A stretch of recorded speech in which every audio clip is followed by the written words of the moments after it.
Greetings, Warlords. Welcome to Saga Thursday, the show all about the skirmish miniatures game from Studio Tomahawk. I'm joined by Josh Urlaub. Is that how it's pronounced? That's good. Good.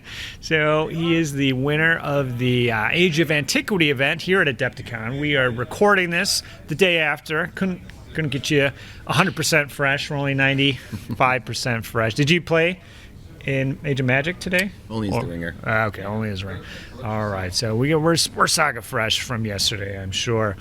So you were the big grand champion. How does it feel? Pretty cool. Was this your first Saga victory? Yes, first Saga victory. Awesome. How long have you been playing Saga? About a year. Okay, that's not too shabby. All right, so Age of Antiquity is Hannibal and Alexander. You brought the Greek cities to the party. That's right, Greek cities. What drew you to the Greeks here? To be honest, I had been signed up to play in a different tournament, and I started thinking about what would be more fun. And I thought, you know what? Playing Saga would be more fun. Oh, of course, yeah. So I went to the game store. Beyond your years. Yes. So I went to the game store and looked at the shelves and said, okay, what can I paint in 2 months? Okay, yeah. Assemble and paint. So I think the Greeks, from that perspective, are good. I mean, it's like 1-2 Victrix boxes, perhaps. What did you use for your models?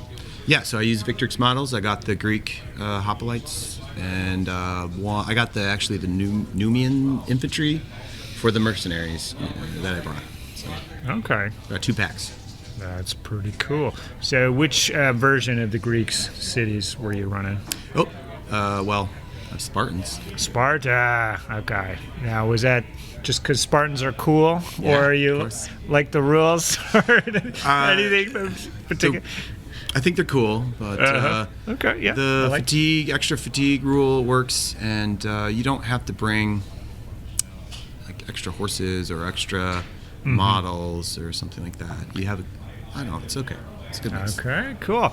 So what ended up being your roster then? How many Hearthguard warriors and Absolutely. such?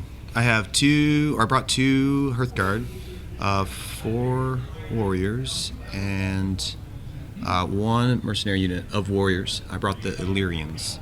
Illyrians. Okay. Yes. So what do the Illyrians do? Yeah, so they're warriors that have javelins, and I brought them because I think there's a somewhat of a weak spot with the line of battle. Basically, any unit that's phalanx that goes into terrain loses phalanx, obviously loses terrain. So terrain kind of a is weakness. going to be the thorn in the side. So do they do something with terrain? Yeah, so the Illyrians, they ignore penalties for moving through terrain. Okay. So they don't- That sounds they don't- good. Do they share it with anybody else, or it's just them? What do you mean share it with? Oh, they don't communicate it to anyone else. Okay, no. yeah. And some of the other universes, there's like a unit like Scouts, Yeah. where they go in and then other units can then go in the terrain. Yeah. Okay. So they just go Illyrians- through terrain, no penalties. And one of the other things, a couple of the rules I thought worked real well. They move L for their first movement, for their first move activation. Ooh, hello. They can also Yeah. charge L if that's their first Uh-huh. move activation, which I think is pretty good. Yeah. And they're good against shooting, or, well, more specifically, they're good against armor 3 against shooting, right? So their benefits are if they... Is there a special rule Yeah. against Armor 3 specifically? Yeah, so they call out armor 3. They say, hey, if you're shooting against armor 3, you get to reroll all hits. Yeah. Okay. And- Levy killer. They're also exploding hits on 5s.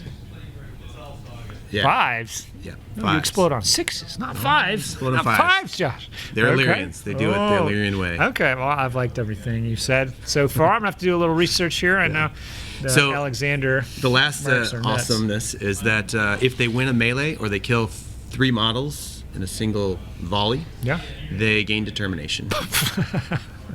Okay, I think I remember reading that at some point. I'm like, who thought of this? This is ridiculous. Well, they fill a gap in my All right. battle line. That's awesome. So, all right, you show up at Adepticon here. Game 1, what are you lined up against? How are you feeling? Absolutely. I'm shaking as my first Your opponent will. Well, he called it out in the middle of the game. He's like, "So, are you okay? Are you nervous?" Like my hands are, shaking. It's just like, no, it's the first round. Trembles. The jitters, man. I get those jitters every time, right? So, but no, I faced against the Republican Romans. Oh, cool. Yeah, it was really cool. Kind of a classic matchup there, iconic. Do you remember the scenario? Perchance, I threw away all the packets, unfortunately. A capture 3 objective mission. Oh, okay. Run out there and grab them. Yeah. So I think kind of like robbing and ransacking, looting Yes. and pillaging. Yes, that was probably the one. So how did that go? Did you let him take them and then beat him up, or did you want to grab them first? So that one was interesting. I can't remember who won or who decided to go first. I'm pretty sure I had him go first. Mm-hmm. And he brought 2 Hearthguards, I think, 3 warriors, and a levy levy mercenary units. Yeah, it's like a S word. Silo, whatever, whatever. And this is the one game that I actually had 2 lines of battle. And again, I'll admit, mixing it up, yeah. That sounds like a recipe for disaster. I was very worried. The line. I was very worried when I went into this game because I had chosen. He had placed a swamp right in the middle, right behind the first. So you like? Yeah. So once you're running out there. So I had to deploy on both sides. But I knew he didn't have any long range shooting. He didn't have any fast. Horse type troops. Mm-hmm. And so I thought, if I could go and try to. So when he deployed like a mana pool of warriors on the one flank, and then everything else is kind of open, I thought, well, if I could kind of give just a little bit over on that side to go grab that objective and try to pull it away, start wrangling that can kind of grab the center, it might work out. Well, obviously it did, but I had split the line of battle because I thought, well, maybe, just maybe, it might work out. And I had weighted that side with a small 4-pack and a 6-pack. Okay. I also put my warlord in the. That worked. That's interesting. I mean, obviously, like activating all your units instead of half your units is better. But I mean, for like the abilities and stuff, are they? I don't know. I've only played one game. Seem like they kind of cap out, or sort of the key ones, or does it matter when you're triggering those abilities that you have? Like 5 units, 2 of them are counting as double units. It kind of helps. Speak on that. The line of battle. Oh, sorry. It's called form line activation. It's a basic activation. Yeah. And what it does is you activate all or some units in a line of battle to move S. Okay. And so if you have 2 different lines of battle, you can. So is that the main drawback then? Just that form line ability, not the actual abilities being triggered. If that makes sense. Can you clarify? I'm not sure what you asked. So do you have a melee ability that if you have 5 units in the line of battle, it's better than if there's 2 units in the line of battle? There's a number of units that trigger. Okay, so there are some, so that can hurt your overall effectiveness. Okay. The thing I was more worried about was the lines of battle themselves. The units themselves would be fewer or depleted, right? Mm-hmm. Like once you, for example, a 4-man squad of warriors lose 1 guy, you're no longer in a line of battle. Oh yeah, right. You're no longer a phalanx. That's one of the weaknesses. You can't use any of your your abilities. Okay, cool. So you got the 1-up on the Romans. Yeah. Heading into round 2, were you feeling good about your prospects for the day? I was just happy that I won a game. Won a game! Well. Woohoo! So all right. That's good. Well, who are you lined up against round 2? Faced the Iberians. A dirty man by the name of Monty. So I think this goes to show you didn't just stomp the chumps on your way to the top. You played some quality players here. Yeah. And Iberian. So did you have any idea? Actually, I did.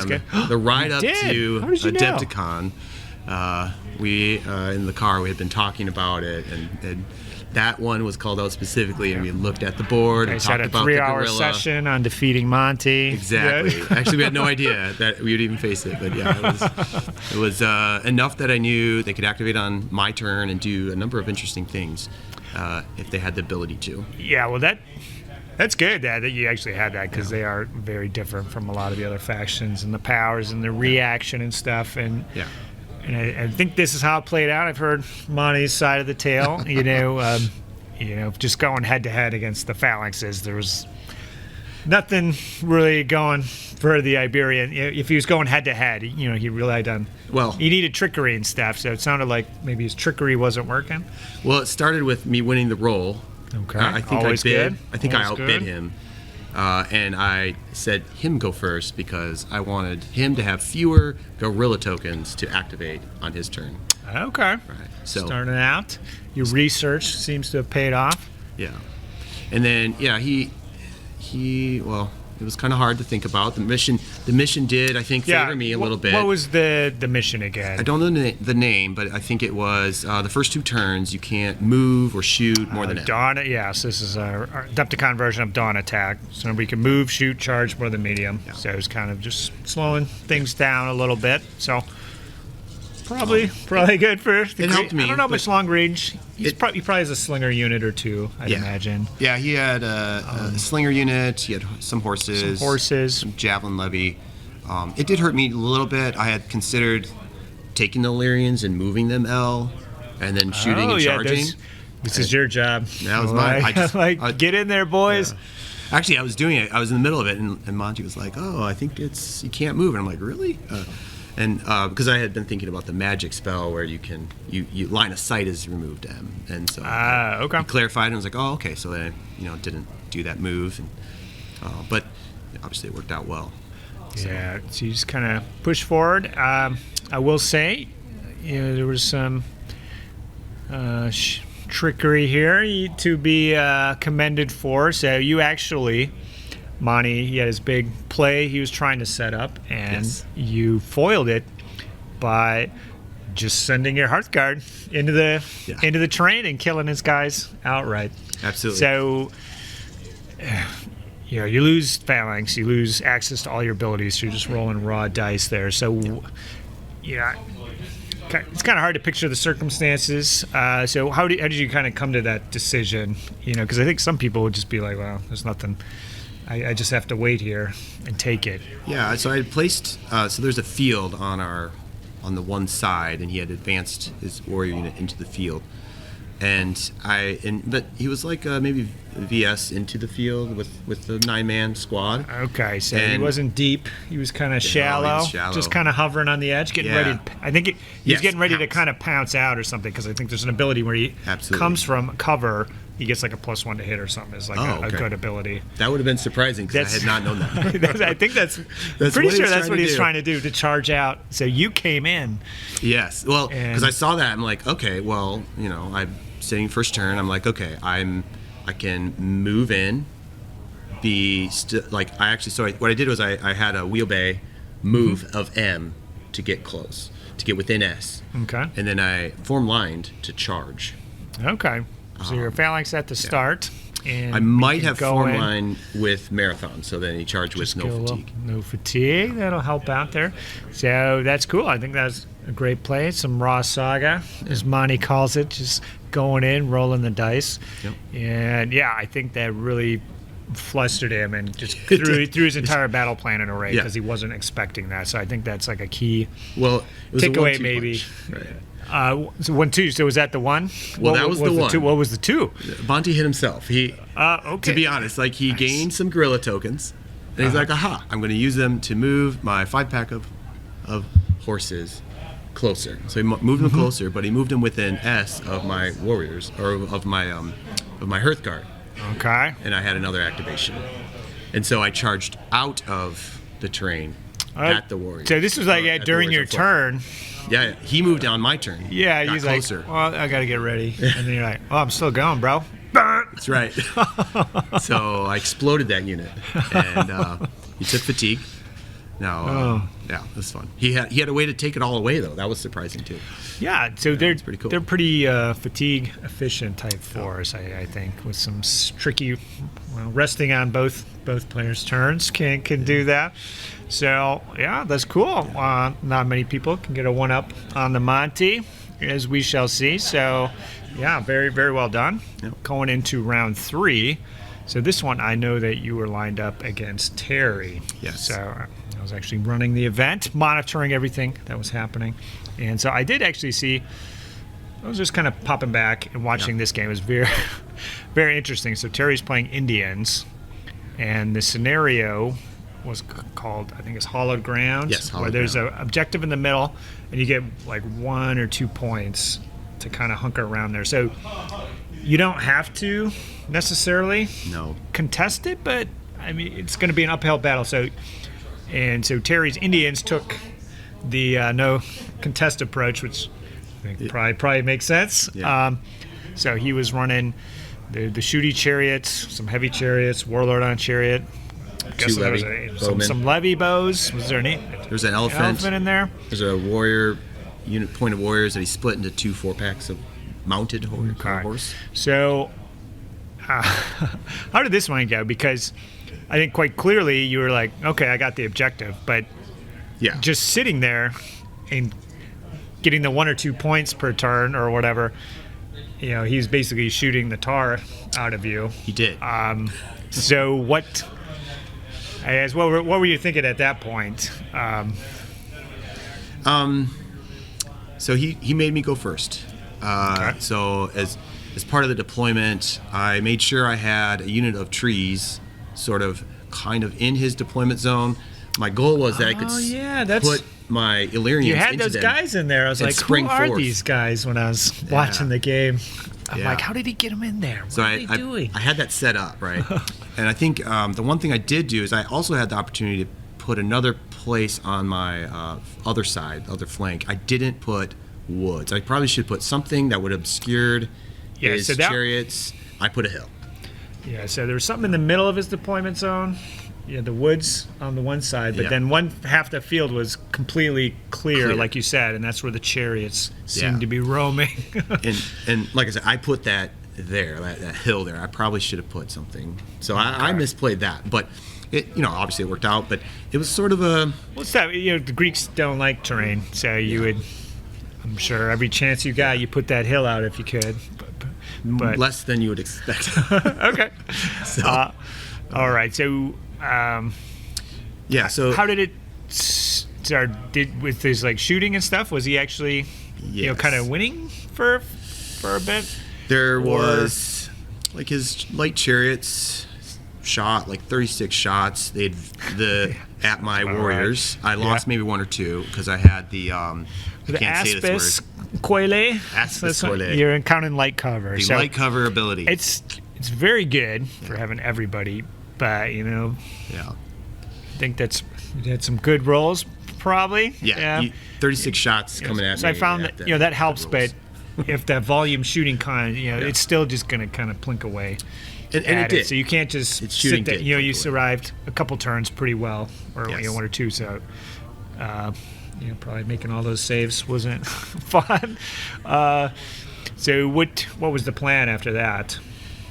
Well, my plan was when I sent the Illyrians off to the one side to try to reduce his dice generation by taking out. So my goal is either to take on the levy and try to reduce them, but when he had put the 2 4-man squads on horses, I thought, this is their prime target, right? So I went just like after some warriors or something. Yeah, that was just the point of warriors split into 2, 4 squads. And so my goal was to shoot one and charge and destroy the other. I sort of got a little greedy and re-rolled dice on the javelin shots, hoping for the exploding 5s, but it didn't work out. So you had hits, but you're like, I'll probably get a 5 if I roll it again. I re-roll them all. I should have just re-rolled the 2 misses or something, and ended up with less. Oh no! Had, right? Yeah. And so of course he saved them. Well, I'm sure you did that one time and it worked good. Yeah, I'm sure I did. In the clutch, you're like, Oh yeah, I'll just roll it again and get more hits. Rerolls are good. But the charge did work, right? So I was able to reduce 1. Okay. And the other thing that helped was that he basically decided to take his elephant after those guys. Yeah, did he have like, I don't know, suicide moves or something? At one point, one of his chariot units was like behind your line of battle. Yes. So how the hell did that happen? That was very surprising to me. He had the light chariots that he had advanced on me. They're composite bow armed, so he shot. That's the one that had the 36 shots. Oh, so he just kept moving. He kept moving. He had some abilities to move fatigue free and shoot and whatever. And so, but what I was surprised as, he continued to moving around behind. Yeah, so just kind of go back and forth, like trying to get behind you. But I don't know, you kind of... It's okay. It's interesting because you had to expend resources and you're going the opposite direction that he wanted you to go. So, you know. But what it did was it allowed my warlord to charge with one, just the charge. And he's a no good piece of dookie, generally, I'm assuming. Yeah. Just a he can't use any abilities. But he's a Spartan, though, right? Yeah. He's a Spartan so warlord. He's got that going for him. If you don't assassinate him outright, he bounce off, you'll take some fatigues. That's good. Okay, so I think you kind of started moving forward. Were you doing like triple activations, anything like that, or were you just slow and steady, kind of crossing the field? Yeah. So what people do, right? There's an advanced ability on the board called Marathon. Yeah. Get a little hustle there. It's pretty nice. Pretty decent. What it does is it gives you a little extra move. It's either VS or if it's a rare, it's an extra S on the next activation of form line. But if you use the rare, it's also fatigue free. So yes. Right. The trick is this form line for the first activation. Yep, you go 4, short, 4 inches, and then another you play marathon 6 and or then 8. Go again. Yeah, so that's pretty good pretty for infantry. Yeah. So if you have a rare on marathon for 3 dice, you could basically move your line. I think that's 12 inches. Okay. Right. No.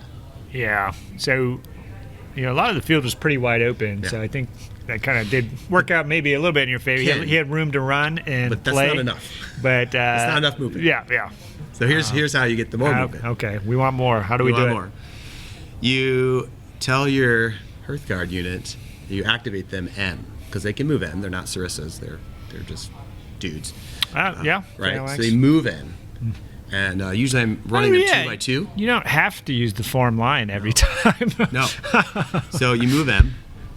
Then, it helps if you roll and activate a rare on Marathon, because this is what I would do, right? If I had a rare on Marathon, I would do a wheelbay to move my Hearthguard M. Yeah, they do. I would play Marathon to run my whole army, whole line of battle,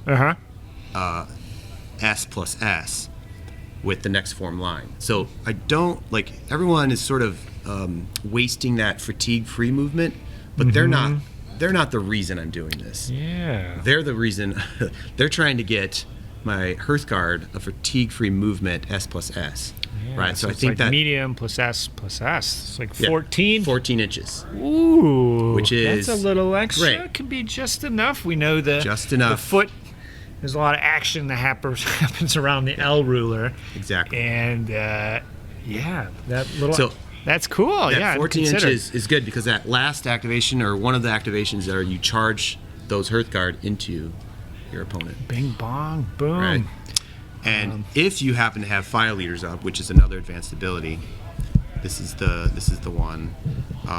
It's helpful, especially if you're. Oh yeah, if you win. And they're badasses, so they're gonna win. To pause, right? So sometimes 14 isn't enough, and you still maybe want to do another S to get in, right? So everyone now is taking a fatigue for their activation because it's their second activation. It's the Hearthguard you really third. should just pick and choose sometimes. It's true, but then if you do that, because you have to, then you use file leaders. I know where you're going. If you win that combat, you get to remove the fatigue from the rest of your line. So you could triple activate the form line. Yeah. If you end the last form line, the third one, with a combat, you win the combat with some decent auto hits or auto saves, and then remove that fatigue. So you've moved 4 plus 4 plus 4 plus 2, or maybe another 4. I lost So track. 14 to Lots of 16. it. Plus the Hearthguard went an extra 2 on top of that. So, ooh, I like where that goes. That's definitely some speed.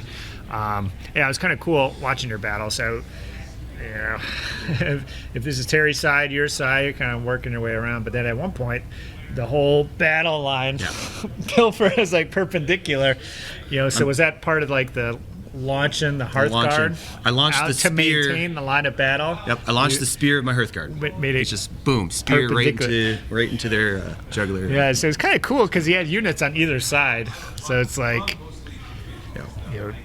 true medieval warfare, you probably have like a behind or something. So maybe that wouldn't be a great idea. But in Saga, there's no flanks, baby. Yeah, absolutely. And it's true. It doesn't quite feel like everyone. I think you want to move the line. You want to move the whole line forward. But you know what? You got to do what you got to do It's just like a whip to take out those levy. To be honest, the Hearthguard were angry. They had been depleted to. Well, I think I saw that combat, and he rolled for shit. And Yes, I think you killed 1 levy, and then he killed 2 Hearthguard. Which, of course, after this elaborate plan of, It's true. Had you popped file leaders for that combat that I watched? I think I did. So in that case, okay. So the first combat where it mattered, I did get the fatigue removed. Okay. But then I had gone again in with like 3 so it must have been the one that I was watching. Yeah. That one I had not extended. It's like, so there could be, some bad dice rolls. It's not guaranteed when the levies step it up, which they only seem to do when they're fighting Hearthguard, of course. You got to win big so you can level up, right? Okay. So every turn you were kind of getting those objective points. Did you win because of that, or did you like smash his army and you would have won anyways? Kind of. What do you think? I think the points did help. I could have maybe been a little bit more like, instead of going after those annoying levy bowmen, I might have done a little bit different to go after the heavy Hearthguard chariots and the those ones, if you can get to them, it did. I think they could go down a little maybe easier, not easier than the levy, but they're not as fearsome for sure. So it was interesting. So I think Terry probably just if that was a pitched battle scenario with nothing, that's how he would have played it. So it was really just kind of a pitched battle, and you hunted him down. It looks like in the end, do you remember the difference in the end? I do not. It wasn't very big. It was only 4 close? points. Okay, that's what I was wondering. Yeah. So I played. I've had so many close games this weekend. 4, 3, and 2. So 4 points is exactly what you needed to come out on top. And I think sounded like a good day. Terry, Monty, know those guys.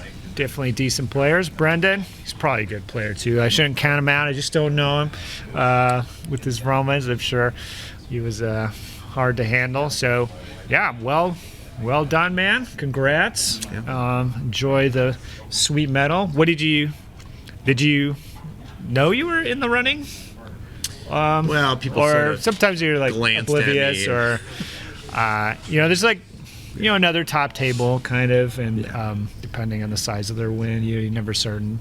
I didn't know what that was. I knew that was a top table. People said it was a top table. So. Okay, I may even have said that. So. Thanks for the pressure. Okay. No pressure, guys, with this top table. Everything rests on this. Okay, well, it's cool to watch. Yeah, lovely army. Can't wait to see what else you come up with. Hopefully you can replicate that success in the other Saga ages. Do you like? Do you have Saga armies for the other historical ages and stuff? Yeah. Okay. Yeah, So absolutely. this is just one of many. That's cool. Well, thanks for coming, playing. One of the first Age of Antiquity event. I don't know if we'll be replicating it again at Adepticon anytime soon. There's so many books, so we might just keep mixing it up here. So you might be the Age of Antiquity champion for a year or 2 or 3 or something until it comes Hopefully kicking not back that around. Age of Caesars, perhaps that'll probably be the main instigator for its return. So Yeah, congrats again. Nice work, and we'll see you out there on the battlefield. Thanks for agreeing to do the video, by the way. Absolutely. We're pretty zonked here in the evening, so I've been generating some false energy here just for the video. I'm going to crash as soon as I turn it off. All right. Thanks, folks, for watching. If you have any questions for Josh, go ahead and post, comment below. I'll probably send it to him. I have his email address from the tournament registration, so I can track him down and get those questions answered. But yeah, man, congrats again. Thank you. Check you later. Bye-bye, folks. Bye. See ya. Saga! If you'd like to see more Saga content, consider joining the Heathen Army over on Patreon or popping on down to the Saga Thursday Discord server. Links below. Thanks, guys.